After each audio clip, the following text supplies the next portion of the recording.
¿Qué tal? Muy buenas tardes, con el gusto de saludarlo como todos los jueves en una emisión más de su programa Hablemos Derecho, el consultorio jurídico de TV UAC. Su servidor Gerardo Pérez le da la más cordial de las bienvenidas para que nos acompañe a lo largo de esta hora. Los pueblos indígenas han sufrido discriminación histórica y estructural y han sido tratados por décadas como receptores de políticas sociales diseñadas sin su participación, marginando así a las comunidades y profundizando desigualdades, tanto de poder como de acceso a derechos. Por esa razón, se debe sustituir el enfoque asistencialista por un derecho humano que promueva el empoderamiento y libre determinación de los pueblos indígenas.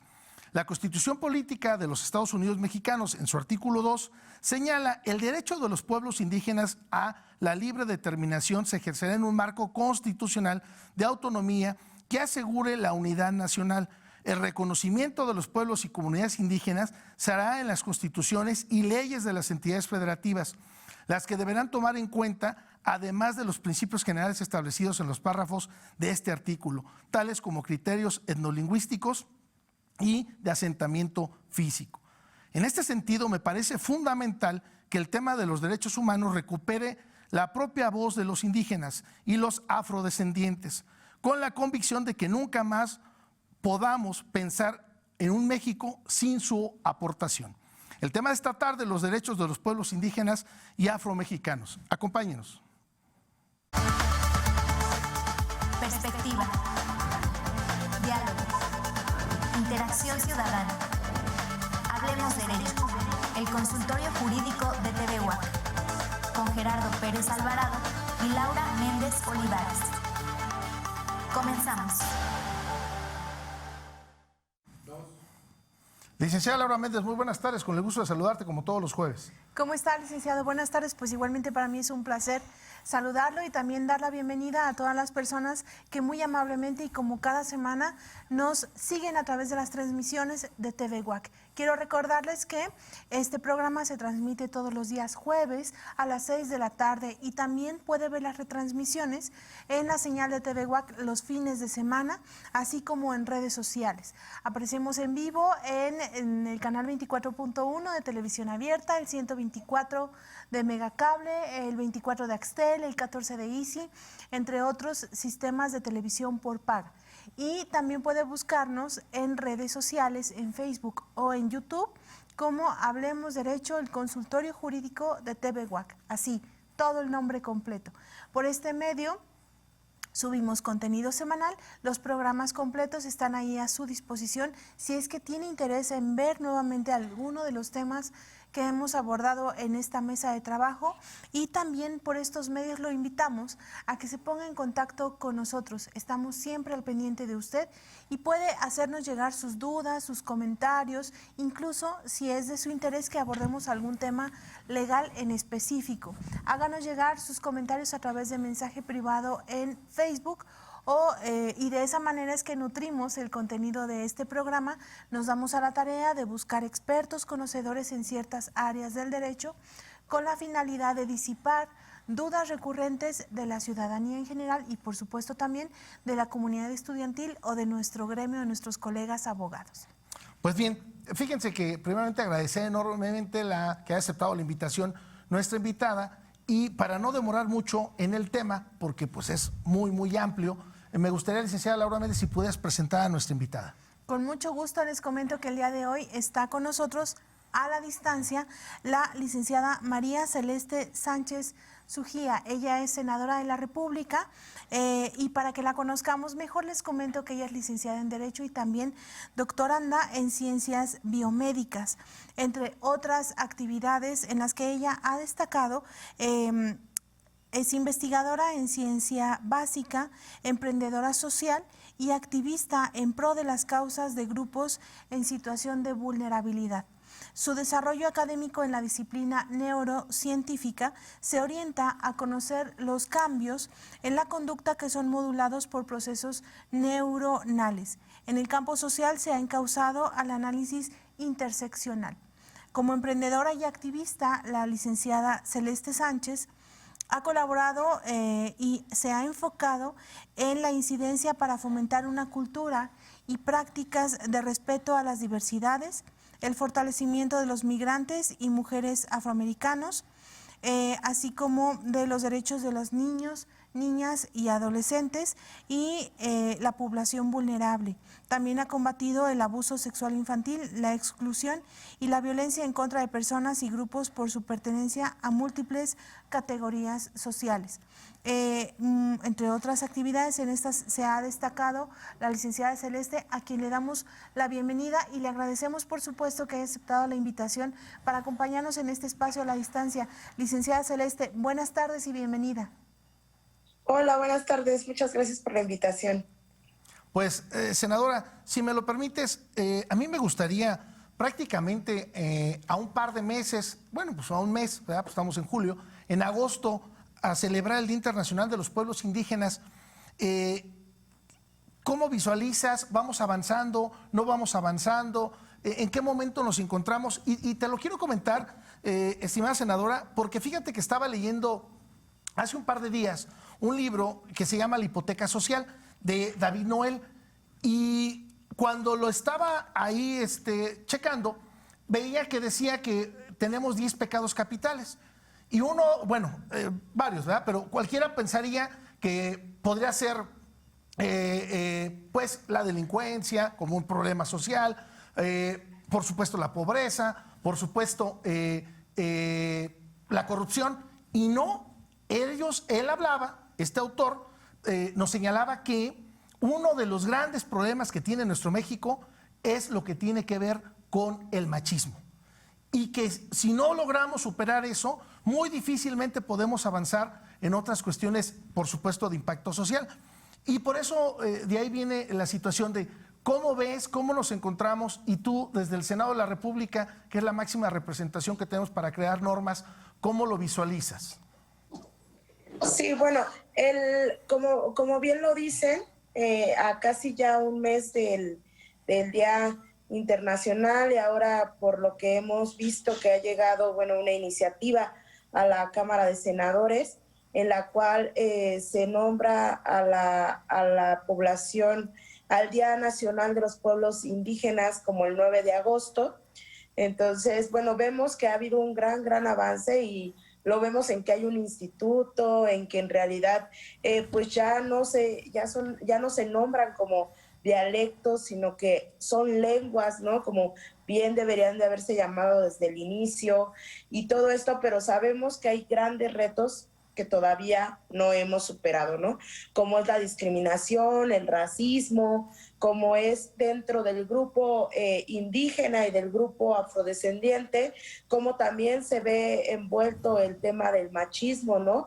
Y cómo es que sufrimos una doble discriminación, tanto las mujeres afrodescendientes como las mujeres indígenas, en las cuales pues es por ser indígena o ser afrodescendiente y además ser mujer, ¿no? Por eso es que debe de ser un enfoque, de un feminismo, cómo se debería de ver, ¿no? En la perspectiva de género debe de ser desde un enfoque transinterseccional, en el cual veamos no solamente el tema de género por sí solo, sino que también se hable de la etnicidad, de las lenguas, de todo lo que también atravesamos, ¿no? El racismo, que no solamente es por sí solo, sino que viene también por este machismo que traemos desde hace mucho tiempo, ¿no? No solamente los hombres, creo que sí lo tenemos que aclarar, ¿no? Sino también nosotras como mujeres tenemos varias ideas machistas, ¿no? Que el mismo sistema patriarcal nos ha inculcado y que pues no podemos deshacernos tan fácilmente de él, ¿no? Y bueno, ¿cómo es que vamos avanzando? Bueno, ahorita en el Senado está en comisiones y se ha estado discutiendo la ley de consulta, que no solamente involucra a los pueblos indígenas, sino también a los pueblos afromexicanos. Y bueno, al menos para nosotros como afrodescendientes es un gran paso, ¿no? Un gran paso que en este tipo de leyes, que en este tipo de iniciativas se nos tome en cuenta, porque esto no pasaba, ¿no? Esto, antes de esto, si bien los pueblos indígenas ya llevan muchas décadas y podemos decir que siglos luchando por resistir y ser visibles y todo esto, la idea del mestizaje nos ha venido a borrar a la población afrodescendiente, ¿no? Entonces, pues la verdad hasta este momento podemos decir que hay una reivindicación, ¿no? Que hay un censo 2020, que en la encuesta intercensal también nos contaron, que hay acciones afirmativas en estas elecciones pasadas. Fueron las primeras elecciones en donde se tomó como acción afirmativa el que en las pluris se tomaran en cuenta a la población indígena, a la población LGBTTI y a la población afrodescendiente, ¿no? También a la población de adultos mayores y a los jóvenes, ¿no? A estas poblaciones vulnerables y que han sido olvidadas durante ya mucho tiempo, ¿no? Y bueno, al ver estas acciones afirmativas, al ver que estamos ya en la Constitución, o sea, hablo desde la población afrodescendiente, ¿no? Que hasta el 2019 fuimos realmente nombrados en la Constitución federal y que tenemos derechos equiparables a los pueblos indígenas. La verdad es que sí podemos ver que hay un gran avance, ¿no? Y no podemos olvidar que no se trata solamente de un trabajo del gobierno o solo de este sexenio, que la verdad es en este sexenio en donde se ha tomado y se han hecho estos tipos de cambios, ¿no? Que antes no se habían tomado en cuenta. Hay que recordar que ya esta era la tercera iniciativa en la cual se buscaba incluir a los pueblos afrodescendientes dentro de la Constitución Federal, y fue hasta este sexenio que se logró. Hace falta mucho, ¿no? O sea, falta la armonización de muchas leyes en las cuales no estamos nombrados y que necesitamos ser nombrados para que se puedan aterrizar más políticas públicas, para que podamos en realidad ejercer estos derechos que por mucho tiempo se nos han negado, ¿no? Y muchas de las cosas que siempre he mencionado y que queremos, que al menos creo que no es nada más desde mi lugar, sino que la lucha de los pueblos afrodescendientes e indígenas es una lucha de igualdad de oportunidades, ¿no? No de que buscamos más derechos o de que queremos más cosas que cualquier otro mexicano u otra mexicana, ¿no? Queremos los mismos derechos, entonces queremos las mismas oportunidades para ejercerlos. Entonces, pues creo que se va avanzando, podría decir, se va avanzando, sin embargo, falta mucho trabajo por hacer. Sí, como claramente lo comentas, senadora, fíjate que yo tengo un ratito que te vengo siguiendo y yo me preguntaba y decía, bueno, a ver, ella es científica, ¿no? Doctorante, ¿qué hace en la política? Pero bueno, pues los azares de la vida a veces nos pone cada uno en su momento y en un lugar adecuado, cuando menos lo pensamos o a veces no lo estamos buscando y llegan las circunstancias.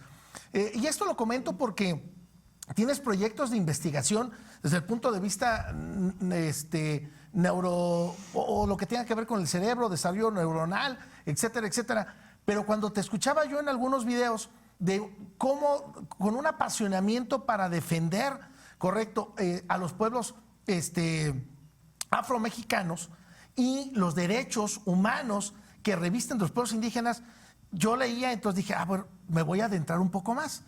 Y entonces leía yo, correcto, que tú cursaste toda tu infancia, toda tu primaria, sin tener ningún estigma de descender o venir de pueblos afromexicanos, sino fue más adelante de tu vida cuando te das cuenta de las raíces a las que tú perteneces y dices, oye, a ver, espérame, porque no todos tenemos las mismas oportunidades. Entonces, de ahí, sí, claro. A mí me gustaría que nos pudieras comentar, senadora, para toda la gente, todos los jóvenes, muchos estudiosos del derecho, que sientan algún grado de vulnerabilidad.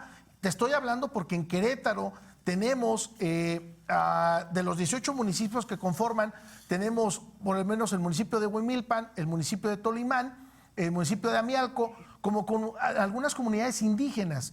Entonces, muchos podrían pensar que el Estado sí me apoya con una beca, es que el Estado sí me ayuda. No, espérame. No es un favor, es una obligación que tiene el Estado para contigo. Y a mí me gustaría que tú nos pudieras transmitir cómo viste, cómo lo vives, el ser mujer y ser mujer afro, qué nivel de vulnerabilidad te deja o te dejó, o de plano no lo vivimos, pero de tal manera que la gente que te puede escuchar, senadora, diga, pues sí se puede, yo lo puedo hacer, ella lo puede hacer, ¿por qué yo no? ¿Cómo le hago? Justo antier, estuve en un evento, ¿no?, de mujeres de empoderamiento, en la inauguración de un proyecto de empoderamiento de mujeres afromexicanas, ¿no? Y una de las cosas que me decían que yo contara, ¿no?, parte de mi historia, de cómo estoy en esta posición, ¿no?, de toma de decisiones, cómo llegué ahí, que ellos creen que al contar mi historia podría ayudar también a que otras mujeres, siendo afrodescendientes e indígenas, quisieran llegar a estos espacios de poder y que les toca, ¿no? Era lo que yo sí les decía es que, bueno, ahorita en estas elecciones que pasaron y en las que vienen, hay acciones afirmativas que debemos de hacer nuestras, ¿no? O sea, ya llevamos décadas luchando por estas oportunidades. Ahora lo que nos toca es hacerlas nuestras y de verdad exigir estos espacios, ¿no? Exigir que sí se nos den estas cuotas de representación y que las personas que estén representándonos no se cuelguen de una identidad, no se cuelguen de un movimiento para estar en una posición de poder, ¿no?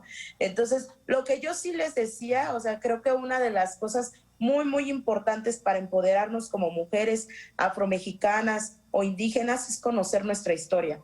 Antes de conocer mi historia, de identificarme como mujer afromexicana, yo no me sentía para nada orgullosa de mi cabello, de mi color, de todos de mi raíz, ¿no? O sea, para nada, porque yo no conocía nada, ¿no? Yo nací en la Ciudad de México, crecí en la Ciudad de México, y yo te puedo hablar como una mujer afromexicana que creció aquí en la Ciudad de México, ¿no? En donde todos dicen que todos son diversos, que todos somos iguales y que pues por lo tanto no existe el racismo ni la discriminación, porque a todos se le hace burla de todo, ¿no? Pero no, en ese sentido no van las oportunidades en la escuela, en el trabajo, o sea, no se trata solamente de chistes machistas o racistas, sino que también las oportunidades que tenemos para acceder a una licenciatura, a un lugar, a un cargo, ¿no?, de toma de decisiones y todo esto, se vuelve mucho más complicado al pertenecer a la población indígena o a la población afrodescendiente, ¿no? Y más si eres mujer. Entonces, la otra vez estábamos viendo, ¿no?, cuántos países de América Latina tienen y que hayan llegado personas a un cargo de toma de decisiones, que sea mujer y que sea afrodescendiente. Eran 7 países, y de esos 7 países eran 2 o una mujer, ¿no?, que habían llegado a este tipo de lugares. Entonces, ¿por qué? No significa que no existamos, no significa que no estemos preparadas o que no tengamos las mismas capacidades que cualquier otra mujer o cualquier otro hombre para acceder o para llegar a esos puestos, simplemente que no tenemos las mismas oportunidades, ¿no? Vivimos discriminación, vivimos racismo y vivimos el machismo que está adherido a la cultura mexicana y que muchas veces no lo hemos querido ver, ¿no? Otra de las cosas, o sea, yo les hablo desde ser mujer afrodescendiente en la Ciudad de México, ¿no? Yo te puedo decir que yo crecí en una familia pobre, ¿no?, de escasos recursos, en la colonia Iztapalapa, ¿no? Pero que mis papás hicieron todo lo posible para enviarme a la universidad, para pagarme los pasajes para llegar a la universidad pública, y después seguir trabajando y estudiando para poder llegar a hacer un doctorado, ¿no? O sea, no es algo que... Pero yo en realidad tuve más oportunidades que una mujer afrodescendiente que vive en la Costa Chica, que la obligan a casarse a los 12 años, ¿no? A los 15 años, que tiene hijos a los 13, o sea, no es la misma situación, ¿no? No me atraviesan las mismas cosas, entonces para esto también quisiera ser respetuosa, ¿no? O sea, yo no te podría decir que yo represento a todas las mujeres afrodescendientes de aquí de México, simplemente que tenemos realidades parecidas, ¿no? Vivimos varias cosas parecidas y nos atraviesa dos cosas a todas las mujeres afrodescendientes, ¿no? El ser mujer y el ser negra, vivir el machismo y el racismo siempre, ¿no? Entonces, sí te hablo desde ahí. ¿Y por qué? Pues yo te puedo decir que desde hace 7, 8 años que vengo en asociaciones, trabajando en asociaciones, ¿no? Con población afrodescendiente, población migrante, que son las principales poblaciones en las cuales yo he tenido experiencia y que he trabajado en pro, ¿no? De las mismas oportunidades para acceder a los derechos. Pues te puedo decir que en el camino, o cuando comencé, fue que me pude informar y seguí buscando más información hasta yo sentirme identificada con lo que es ser afromexicana, ¿no? Algunas otras mujeres no se reconocen como afromexicanas, sino como negras, como mestizas, como afro solamente, ¿no? O sea, hay varios términos en los cuales podemos entrar todas las mujeres afrodescendientes, ¿no? Sin embargo, a mí me toca más y me identifico más con este término porque así fue como conocí de mi cultura y de mi historia, ¿no? O sea, fue algo duro al principio de saber que todas estas ideas de inseguridad y de que yo no merecía tal cosa o de que en algunos trabajos no me aceptaban o las burlas que sufrí en la escuela y todo esto venían de una historia de racismo y de machismo que yo no sabía que lo estaba viviendo, ¿no? Hasta que eres consciente y te das cuenta y puedes identificarlo, ¿no? Sí, sí, sin duda. Te comentaba hace un momento que en este libro de hipoteca social decía que uno de los grandes pecados capitales es lo que tiene que ver con el machismo y es muy complicado poderlo erradicar. O sea, es algo que, no sé, creo que nos va a llevar a lo mejor una generación más, senadora, poderlo empezar a erradicar y empezar a tener una mejor cultura desde la primaria, de la secundaria, porque sí, pues, no sé, a lo mejor en 30 años más la gente se va a burlar y va a decir, ¿cómo estos jóvenes o estos tontos no modificaban sus normas, su derecho? Es tanto como ahorita, fíjate, en estas recientes elecciones, que ya tenemos cuántas gobernadoras más, cuando antes era, sí, claro. wow, así como, hay una gobernadora. Yo me acuerdo de una ahorita en Zacatecas, Amalia García, creo, fue una de las primeras gobernadoras. Y ahorita fíjate cuántas tenemos, la igualdad o paridad de género en el Senado, en el Congreso. Hemos evolucionado, claro. Pero si tú me dijeras, es que desde el 40, del 47, la oportunidad del voto a la mujer no se daba, a lo mejor ahorita dices, ¿cómo no? Pues es un derecho humano, etcétera. Yo creo que a lo mejor en 20, 30 años estaremos quejándonos o estaremos retroalimentando y decir, mira qué equivocados estábamos, ¿no? Licenciada Laura Méndez. Sí, senadora, con respecto a esto último que nos comentabas, me parece muy importante destacar que como mujeres, como mexicanos, como cualquiera que sea nuestro entorno, es muy importante conocer nuestro origen, porque precisamente si conocemos nuestro origen vamos a poder tener una identidad, lo cual creo que es muy importante porque nos va a permitir desarrollarnos de manera plena como personas. Y al respecto, y retomando un poquito la cuestión de tu cargo público, me gustaría que nos comentaras, bueno, eres parte del Senado, el Senado que es la Cámara Alta del Legislativo Federal y que se compone por 128 senadores que son representantes de manera directa de cada una de las entidades federativas y también de los partidos políticos.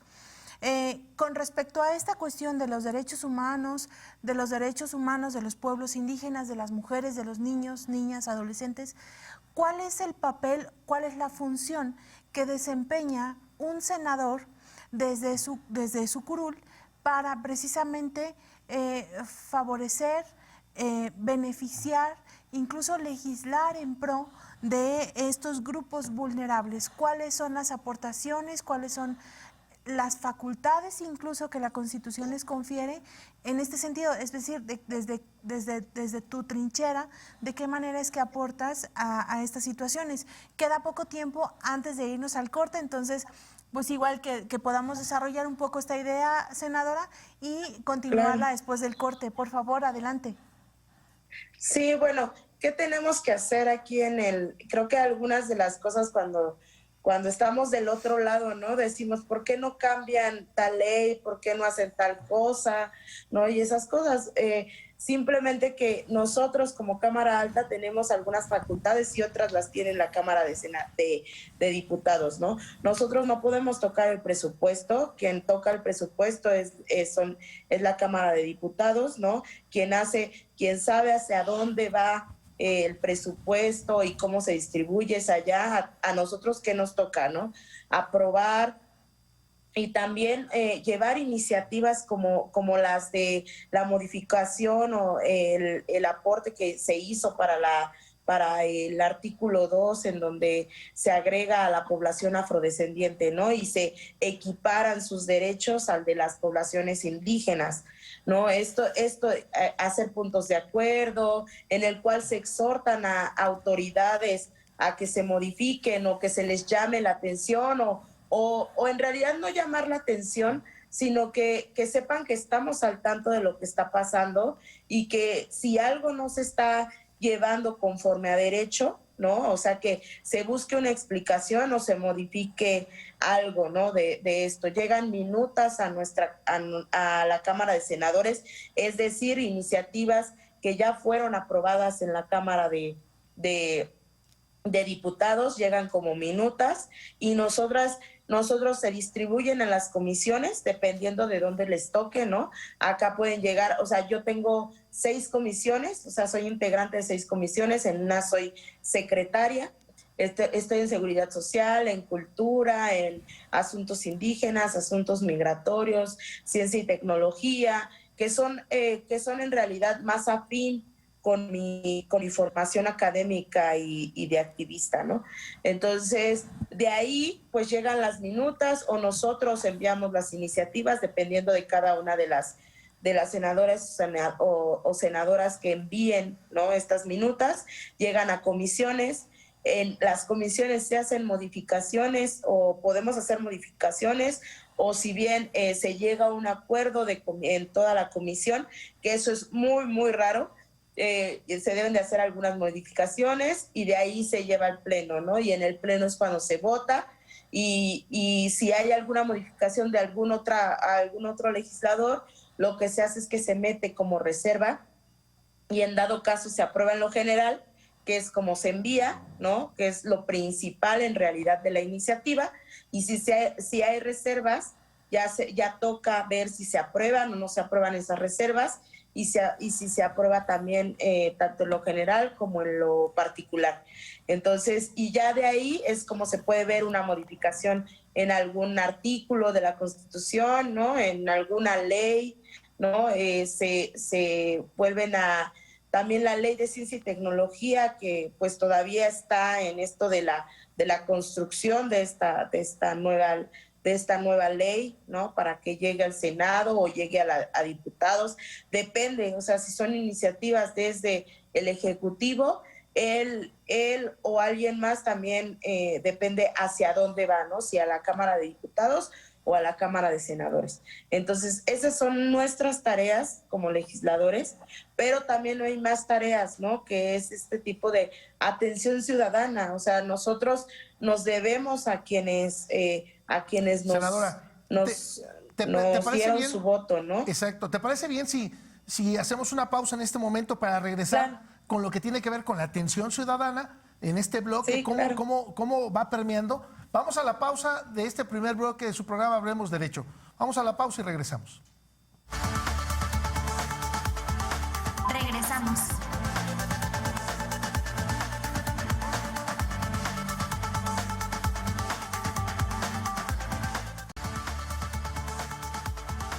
Continuamos.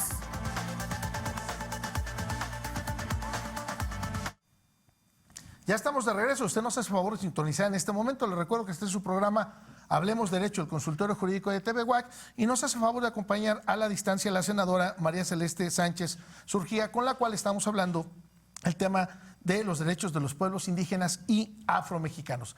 Y en la pausa, antes de irnos al corte, habíamos dejado por ahí una pregunta, ¿no? Y la senadora se había quedado en desarrollar cuáles eran entonces las actividades, aparte del proceso legislativo de creación de la norma como tal, ¿correcto? ¿Cuál es el acercamiento, cuál es el vínculo que realiza con la sociedad y de qué manera lo realiza? Senadora. Sí, pues bien, o sea, bueno, todos los legisladores y legisladoras deberíamos de tener un módulo de atención ciudadana, ¿no? En el cual, o sea, nosotros escogemos, está en la entidad en donde fuimos escogidas, ¿no? Fuimos votadas. Y de ahí, pues tenemos que atender las peticiones, ¿no? No solamente llegan peticiones tanto de la Ciudad de México como a mí también me llegan peticiones de Oaxaca, de Guerrero, de los estados donde hay más población afromexicana, que en realidad que es en donde pues también se sienten representadas por mi identidad, ¿no? Entonces, pues llegan algunas de estas gestiones, actividades que deberíamos de estar apoyando, ¿no? Como legisladoras, y que podemos hacer que esto concluya de la mejor manera y mucho más rápido, ¿no? ¿A qué me refiero con esto, no? A hacer un llamado a esto de que cuando hay alguna tarjeta de bienestar o cuando hay un apoyo que se debe de dar, ¿no? Por las características de la persona, por sus necesidades y por lo que pues ya está en la ley, pero que ha pasado algo, falta algún documento, asesorar a las personas, ¿no? Hay un asesoramiento jurídico en el módulo que tenemos aquí en la oficina. También en la oficina hemos llegado a atender algunas sesiones, alguna atención que se necesitara en cualquier momento. También podemos ir a otros estados, ¿no? Hemos tenido la oportunidad de recibir invitaciones de otros estados en los cuales quieren que pues ir a visitar, ir a pues como les mencionaba, ¿no? Esta inauguración de este programa de mujeres, para el empoderamiento de mujeres afromexicanas, pues buscaban que yo participara, ¿no? Que les diera también unas palabras y todo esto. O cuando, bueno, también en este tiempo de pandemia hubo mucha gente que se acerca pues por esto, ¿no? O sea, porque se queda sin trabajo, porque no encontró una atención adecuada en algún hospital y todo eso, y para eso también sirven los puntos de acuerdo, ¿no? Que son exhortos que se le hacen a las instituciones o a algún gobernador o alguna gobernadora para que se tomen cartas en el asunto, ¿no? Y que no se deje esto a la deriva y que las personas que en realidad votaron por nosotros o nosotras, pues se sigan sintiendo representadas, ¿no? En realidad fueron sus votos los que nos llevaron ahí y deberíamos de seguir al tanto y cercano de ellas y de ellos. Sí, muy correcto. Entonces, pues yo sí les podría decir, o sea, que recibimos, así como recibimos algunas peticiones y todo eso a mi correo, a las redes sociales, ¿no? Y que sí me compete y que está en mi posibilidad, o si no, llevar a qué instituciones deberían de acercarse. Eso lo hacemos, ¿no? Tanto en en mis redes sociales, como cuando llegan cartas ahí a mi oficina del Senado y todo eso. O sea, en realidad también les he dicho y creo que a todos los que mencionan, pues estás en el Senado, siempre lo sienten como algo súper lejano, ¿no?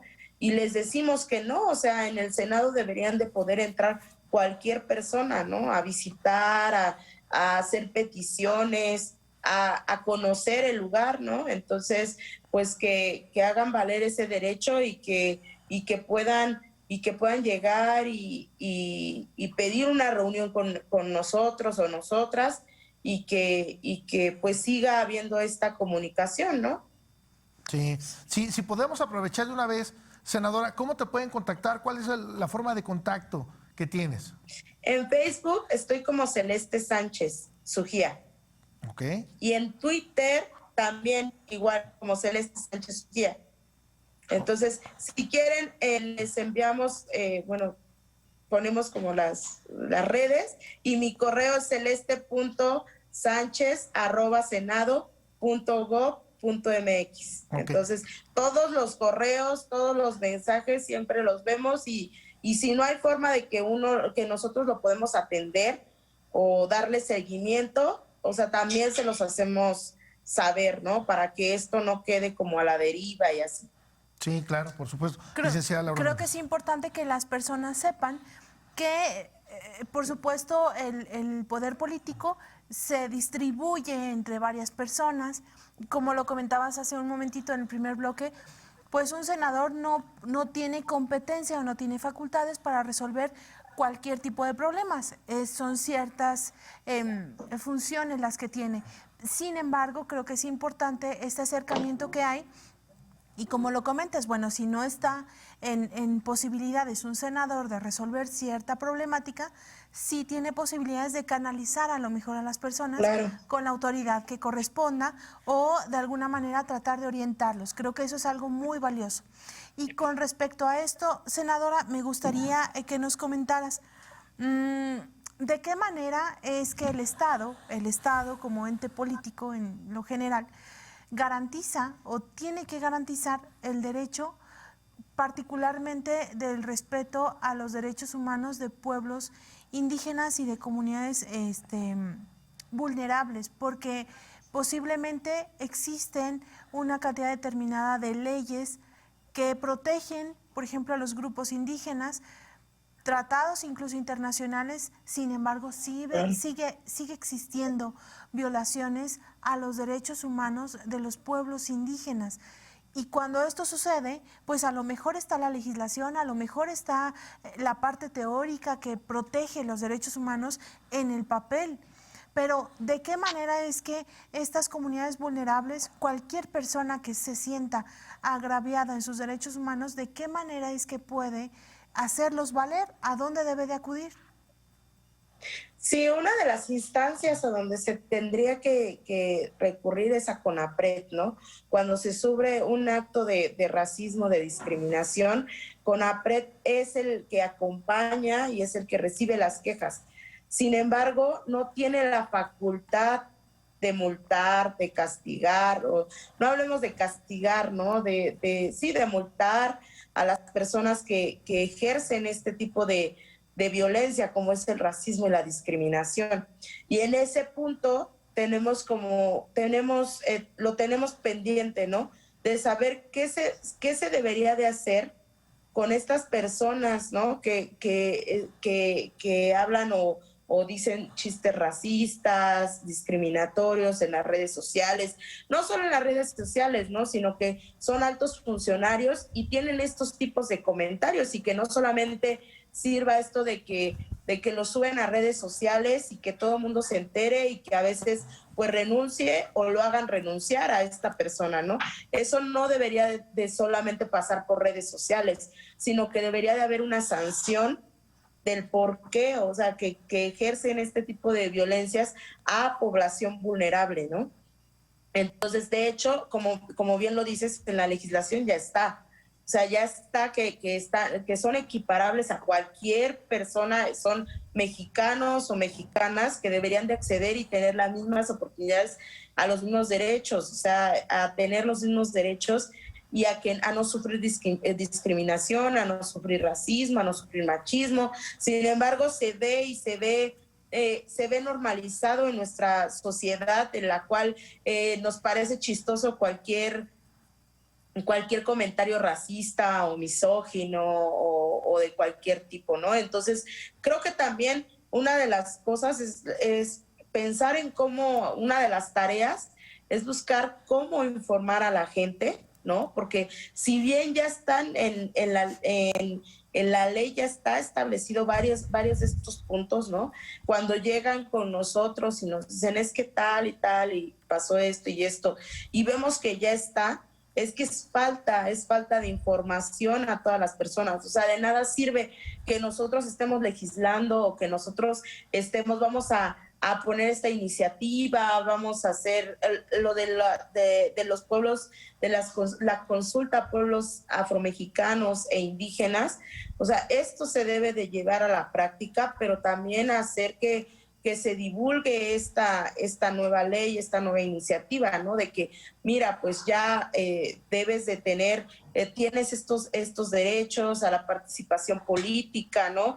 Que hay este tipo de políticas públicas o de acciones afirmativas para que se respeten tus derechos, ¿no? Como cualquier otro mexicano o cualquier otra mexicana. Sin embargo, creo que hace falta mucha información, ¿no?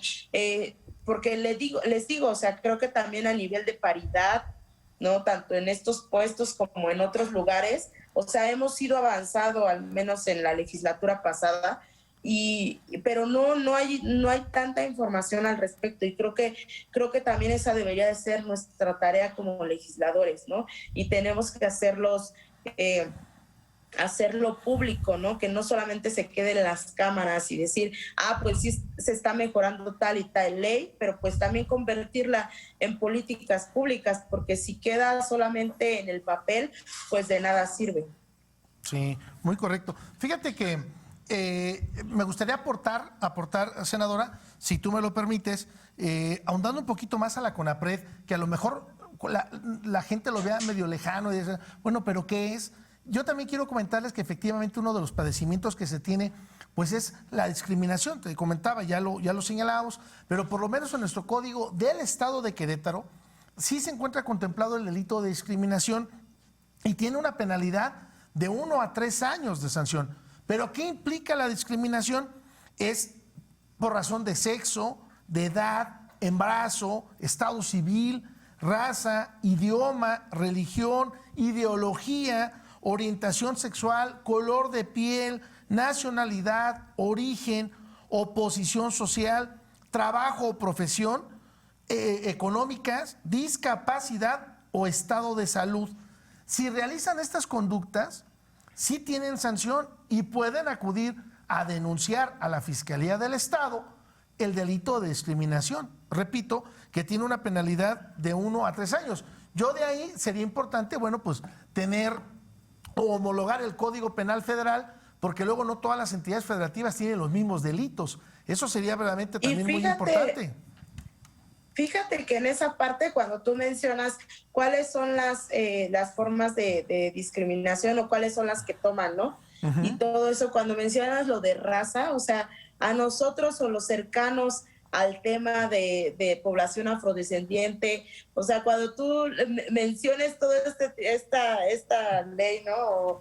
O todo esto, o sea, creo que a los antropólogos y a la gente cercana a la academia o cualquiera, ¿no? Un biólogo que se lo digas, creo que le saltará el ojo, porque pues obviamente no existen las razas, o sea, no hay razas humanas distintas y creo, bueno, pues desde ahí, desde la concepción de que hay razas, es cuando inició este concepto de racismo, ¿no? No las hay. Y sin embargo sigue en el código, o sea, sigue mencionado en varios lugares, ¿no? Y entonces por eso mismo también se sigue replicando este tipo de ideas de que, pues sí, hay raza negra, hay raza indígena, hay raza blanca, y entonces pues la raza blanca sirve más para esto y la raza negra más para esto, y entonces pues obviamente van a tener distintas cosas y van a estar en distintos lugares, porque pues no es por una falta de oportunidades, sino porque les toca estar ahí, ¿no? Entonces, creo que cambiando también estos términos, les aseguro, y cada vez de que llega, o al menos desde que estoy ahí, que llega una iniciativa con este término o con otros términos que también nos parecen quizás aberrantes, ¿no? Gente que pues estamos ya cercanos al tema, ¿no? Pues tratamos de quitarlos o de meter alguna reserva o de ver qué se puede hacer, ¿no? Pero creo que es importante también recalcarlo siempre en la vida cotidiana, porque creo que es súper fácil que cualquier persona diga, mira, es de raza negra, ¿no? Mira, pues es que como es de raza negra, pues corre más rápido o trae el baile en la sangre, ay, sí, a eso se dedican los de la raza negra y los de la raza blanca. Y entonces, pues perpetuamos, o sea, a pesar de que esto que nos mencionas es para señalar, ¿no? Que hay que está penado el ser, el discriminar por raza, por color de piel y todo esto, pues volvemos a replicar lo que por mucho tiempo hemos querido, ¿no? Este término, estas ideas, ¿no? Que te llevan a ser racista en realidad, porque si piensas que hay diferencias entre la población, pues entonces sí podrías pensar en una jerarquía y sí puedes pensar en que uno puede más o uno debería de estar más arriba que el otro, ¿no? Entonces es algo complejo que debemos de homologar a nivel federal, pero también buscar cómo estos términos se vayan eliminando de todos estos lugares, ¿no? Que no benefician a nadie. Sí, muy correcto, senador, porque de alguna manera, te repito, lejos de que pueda ayudar y beneficiar una norma, haciéndola ver, correcto, de que es para beneficio, más sin embargo generamos una doble vulnerabilidad y no nos damos cuenta. ¿Correcto? Entonces, qué bueno, qué importante es rescatar este tipo de puntos. Darnos cuenta, exacto. Porque a lo mejor de alguna manera aceptamos como tal nuestro idioma, nuestro lenguaje, nuestra legislación, pero precisamente el texto legislativo o nuestro lenguaje que empleamos es precisamente el origen de la discriminación, porque es lo que precisamente separa o distingue justo lo que estamos tratando de evitar. Y es algo difícil de comprender, como que hasta que uno lo razona, porque uno lo asimila casi en automático, y hasta que lo razonas te das cuenta, pues que eso no debería de ser. Sí. Senador, ¿algún mensaje? Nos quedan un par de minutos, un mensaje con el que quiera cerrar, por favor. Bueno, pues creo que una de las cosas que siempre buscamos dejar claro las personas que buscamos la lucha, ¿no? Siempre decimos que la lucha por los derechos de la población afromexicana y de la población indígena, sabemos que somos movimientos distintos, pero que nos llevan pero que tenemos bases muy, muy, muy similares, ¿no? Que es el racismo, que es la discriminación, y que lo único que buscamos es que haya las mismas oportunidades para acceder a los mismos derechos que cualquier otro mexicano o otra mexicana puede tener, ¿no? O tiene. Entonces, creo que eso es muy, muy importante dejarlo claro. Creo que muchas de las cosas que siempre como que nos han parado, y también, como les decía, hasta el 2019 que esta iniciativa ya se vio cristalizada y fuimos nombrados en el artículo 2, pero antes, o sea, los argumentos eran esos, o sea, ¿por qué quieren ser nombrados si todos somos iguales? No, hay una diversidad enorme en México que deberíamos de hacer conscientes, y en lugar de buscar separar, discriminar y todo eso, enriquecernos con esta diversidad que hay en todo México, ¿no? Entonces, abogo por eso, ¿no? Por defender, por respetar esta diversidad, y que en lugar de separarnos, nos ayude a sumar y a ser mejores, ¿no? Mejores seres humanos en general. Pues, senadora, muchísimas gracias, y espero que no sea la primera ni la última vez que te podamos tener en esta mesa de trabajo, aquí en este programa de Hablemos Derecho. Muchas gracias, un fuerte abrazo. Muchas gracias a ustedes. Licenciada Laura Méndez. Sí, bueno, también agradecer a las personas que desde sus casas, desde sus celulares, nos ven. Muchas gracias a todos, también a quienes se ponen en contacto con nosotros. Se los agradecemos mucho por la confianza que nos tienen. Y bueno, pues este consultorio jurídico de TVWAC está abierto permanentemente para ustedes, con mucho gusto. También agradecer a las personas, a nuestro equipo que detrás de cámaras hace posible la transmisión de este programa. Queremos agradecer a Guadalupe Corona, a Agustín Robles, a Jaime Varela y por supuesto a nuestra querida productora Mariana Solís. Muchas gracias a ustedes y al público que nos sigue. Muchas gracias, senadora. Bonita tarde. Hasta el próximo jueves. Gracias, igualmente. Hasta luego. Hasta luego. Bueno, pues. Creo que Sí, ahora sí, senadora, nos despedimos. Hasta luego. Hasta luego. Gracias.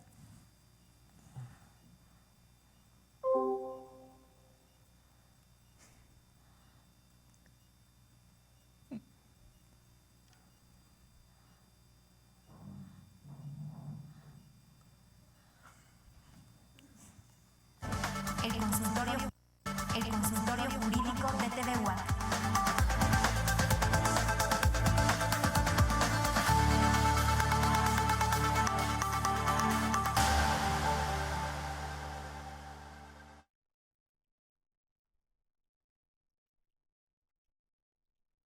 Porque si le volvió a